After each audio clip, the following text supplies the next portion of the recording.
Bonjour tout le monde, j'espère que vous allez tous très bien. On y va pour le petit tirage des runes. Donc normalement, moi j'ai des runes comme ça, en cristal de roche, avec le petit signe comme ça. Mais bon, comme c'est pas pratique à tirer pour vous, j'ai fabriqué des petites cartes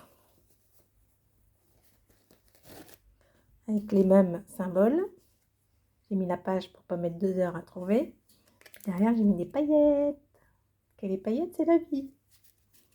Donc voici le livre et l'intérieur du livre. Et Nirvana qui chouine derrière. Donc, et ben comme... je vais le mettre dehors. Attendez, excusez-moi. Donc, comme pour l'oracle, et ben, on va mélanger. Vous allez en choisir une et puis ça va vous donner la tendance du jour. Alors, c'est pas facile à mélanger parce qu'ils sont tous très kiki. Tac. Tac. Allez. Donc, rune numéro 1.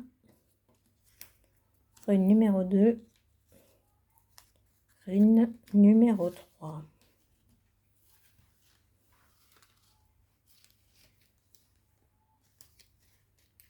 Je vais y arriver à ranger, non? Alors, vous avez choisi. On y va. Je zoome ou pas? C'est trop quand je zoome.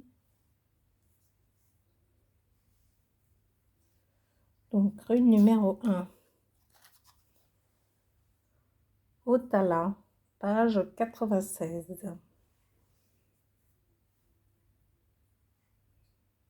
Alors, on y va.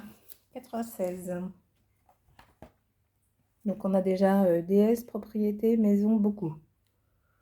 Donc ça, c'est ce qui était marqué sur Internet. Je ne sais pas si c'est pareil que mon livre.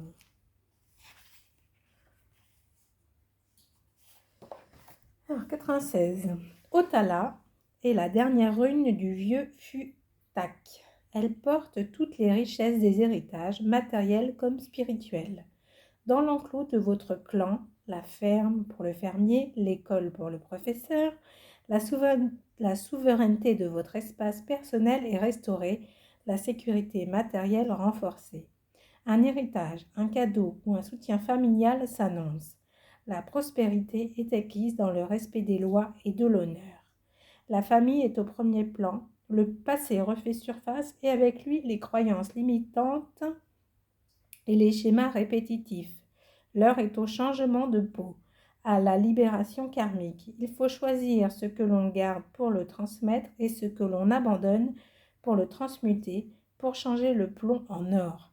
La rune Otala présente une gébo surmontée d'une konase figurant le cadeau du feu du foyer. On y trouve aussi 2 Sowilo qui se font face pour signer la complétude absolue. Ouais, dis donc, la dernière phrase est compliquée. Hein. La rune d'Otala, c'est plein de formes d'autres runes en fait.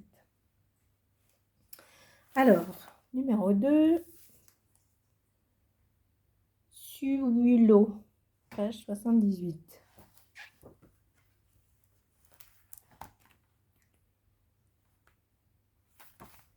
Sowilo, ah ouais, bah ça dépend des écritures,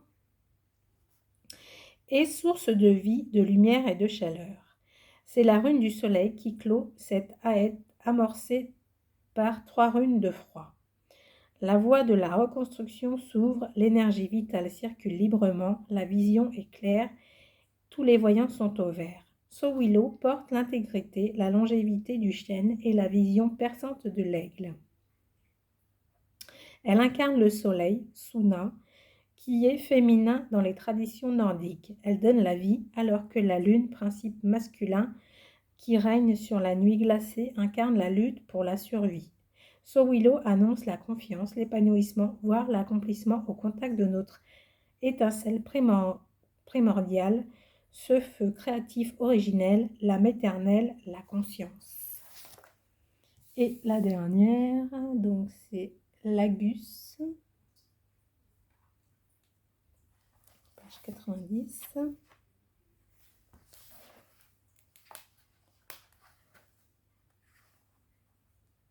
Lagus incarne toutes les eaux, y compris nos fluides corporels. En forme de harpon ou de vague, elle est à la fois potion et bave de crapaud. Liquide, solide ou gazeuse, l'eau, dans son quatrième état, est morphogénique. Elle donne forme à toute chose. Source de vie, elle purifie et régénère. Miroir de l'âme, support des émotions, on peut pêcher notre inconscient pour faire émerger nos talents créatifs. Lagus, qui a donné logo, le langage, invite à suivre le courant plutôt que de lutter, à embrasser la fluidité, à se détendre, même si les résultats peuvent être imprévisibles. Rêve prémonitoire ou flash, le don de voyance s'affine. Voilà, c'était le petit tirage du jour. Je vous souhaite à tous une belle journée. Je vous dis à bientôt. Salut, salut!